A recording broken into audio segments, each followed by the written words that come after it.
नमस्ते दोस्तों, आप सभी का स्वागत है मेरे YouTube चैनल एसके नोबल में। अगर आपने अभी तक चैनल सब्सक्राइब नहीं किया है तो जरूर करें, क्योंकि 90% लोग वीडियो तो देखते हैं लेकिन सब्सक्राइब नहीं करते। आपका एक सब्सक्राइब मुझे बहुत ज्यादा मोटिवेट करता है। तो चलिए बिना किसी देरी के शुरू करते हैं। रूद अपने मास्टर से जादुई संचार पत्थर के माध्यम से संपर्क करता है और पूछता है कि स्कूल का जीवन कैसा चल रहा है। मास्टर पूछता है कि क्या रूद ने अभी तक दोस्त बनाए हैं।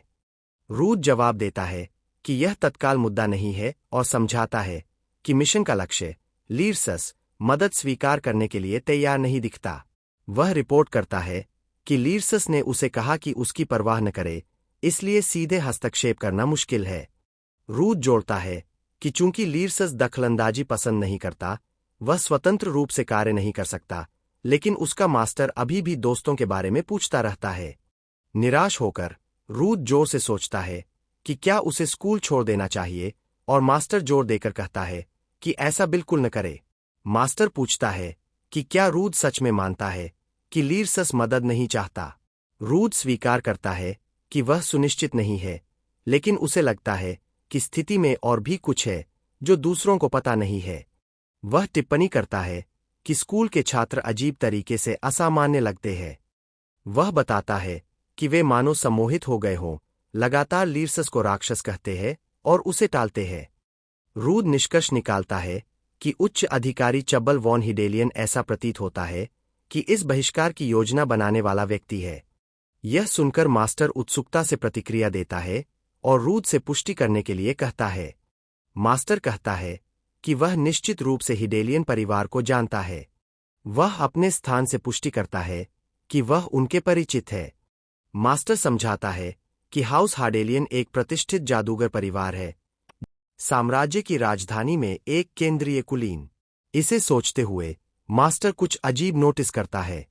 वह याद करता है कि हिडेलियन और आर्टियन के ड्यू के प्रमुख प्रसिद्ध प्रतिद्वंद्वी है, और सोचता है कि क्या उनके बच्चों का संघर्ष उसी प्रतिद्वंद्विता का प्रतिबिंब है। रूद जवाब देता है कि लड़के बिल्कुल दुश्मन नहीं है, बल्कि यह है कि लीरसस एक तरफा उत्पीड़न झेल रहा है। मास्टर विचार करता है कि शायद लीरसस ने चब्बल के साथ किसी व्यक्तिगत मामले में अन्याय किया हो, फिर मजाक में चोरी हुई प्रेमिकाओं की बात करता है और दोनों परिवारों की जांच करने का वादा करता है। वह रूद को कहता है कि सब कुछ अकेले मत संभालो और स्कूल को एक सामान्य छात्र की तरह व्यवहार करो, शायद दोस्त भी बनाओ। मास्टर मजाकिया अंदाज में आगे कहता है कि रूद को स्कूल जीवन का आनंद लेने और दोस्त बनाने को प्राथमिकता देनी चाहिए। जैसे ही मास्टर दोस्त शब्द दोहराने लगता है, रूद अचानक संचार बंद कर देता है।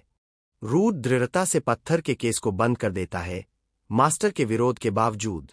वह इसके बाद चुपचाप खड़ा रहता है, अभिभूत। फिर वह निर्णायक रूप से छतों के ऊपर से आगे बढ़ जाता है।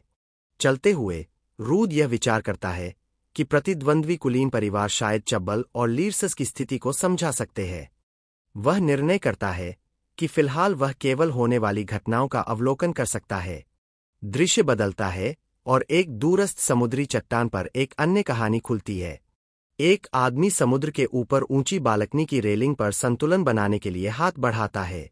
चढ़ाई से थककर वह अपनी सांस संभालता है। शिकायत करते हुए वह सोचता है कि रूबी एम ने रहने के लिए इतना असुविधाजनक स्थान क्यों चुना। उसकी खराब पसंद पर बुदबुदाते हुए वह रूबी के दरवाजे पर दस्तक देता है। दस्तक देते समय वह विचार करता है कि इस दुनिया में ढलने के लिए उसे अपना गुस्सा नियंत्रित करना होगा। वह गहरी सांस लेकर खुद को तैयार करता है। फिर वह एक चमकती हुई बाधा के पार धकेलता है और अंदर कदम रखता है। खुशी खुशी अंदर आते हुए वह रूबी को एलबेल के आगमन की घोषणा करता है और उसे प्यार से छोटी क्यूटी कहता है। एक विशाल गुलाबी मछली जैसी दैत्य आकृति उसकी एंट्री पर चौंक जाती है। एलबेल पाता है कि कमरे में केवल मछली राक्षस गैमट है, रूबी नहीं। राहत महसूस करते हुए एलबेल नोट करता है कि रूबी मौजूद नहीं है। गैमट उसे बताता है कि लेडी रूबी एम्टर फिलहाल बाहर है। एलबेल टिप्पणी करता है कि मानव दुनिया अपेक्षा से अधिक मनोरंजक लगती है।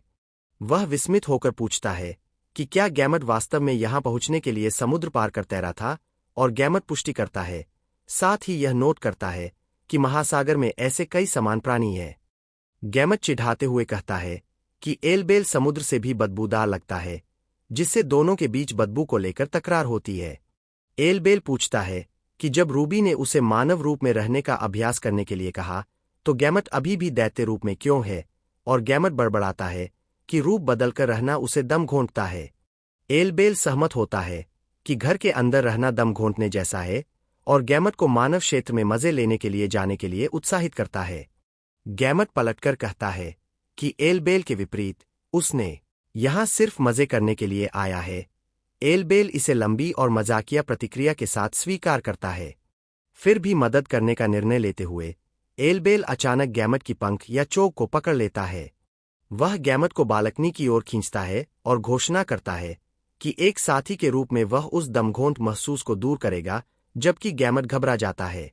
गैमट की आंख डर से फैल जाती है जब उसे फेंक दिया जाता है।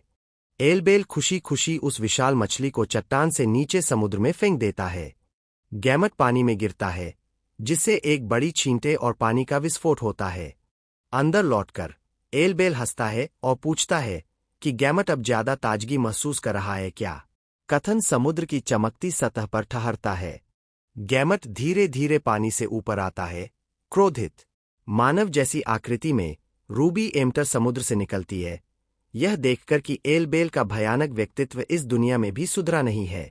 एलबेल उसका मजाक उड़ाता है कि वह अभी भी गंभीर और कठोर है, जबकि वह धमकी देती है कि अगर उसने चुप न किया तो वह उसे मार देगी।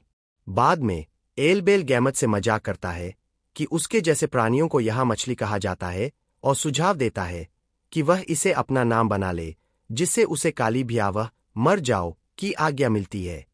छोटी बालों वाली सींगों वाली एक दानव छत से इस शोर को चुपचाप देखती है। यह दानव दोनों को अनुशासनहीन होने के लिए डांटती है, जबकि उन्हें मानव क्षेत्र में सही तरीके से कार्य करने का निर्देश दिया गया था। दानव एक लिफाफा खोलती है जो उसे मिला है। उसकी सामग्री पर एक नजर डालने के बाद वह फिलहाल स्थिति को स्वीकार कर लेता है। दस्तावेज में बताया गया कि हेलियो की विशेष जादुई स्कूल में घुसपैठ सफलतापूर्वक की गई है और सब कुछ सुचारू रूप से चल रहा है। दृश्य फिर से अकादमी के चमकते हुए टावरों की ओर लौटता है। स्कूल के अंदर एक घबराया हुआ शिक्षक दौड़ते हुए आता है और प्रोफेसर लेल को बुलाता है। प्रोफेसर लेल एक चिढ़ाने वाले गंभीर चेहरे के साथ मुड़ते हैं, नई रिपोर्ट सुनने के लिए तैयार। एक महिला भव्य हॉल में प्रोफेसर हेल का अभिवादन करती है और पूछती है कि क्या उन्होंने प्रोफेसर लेल को देखा है। हेल जवाब देते हैं कि उन्होंने आज लेल को नहीं देखा है, और महिला चिंतित होकर सोचती है कि लेल कहाँ हो सकते हैं। हेल गंभीर चेहरा बनाए कुछ ध्यान से अध्ययन करते हैं।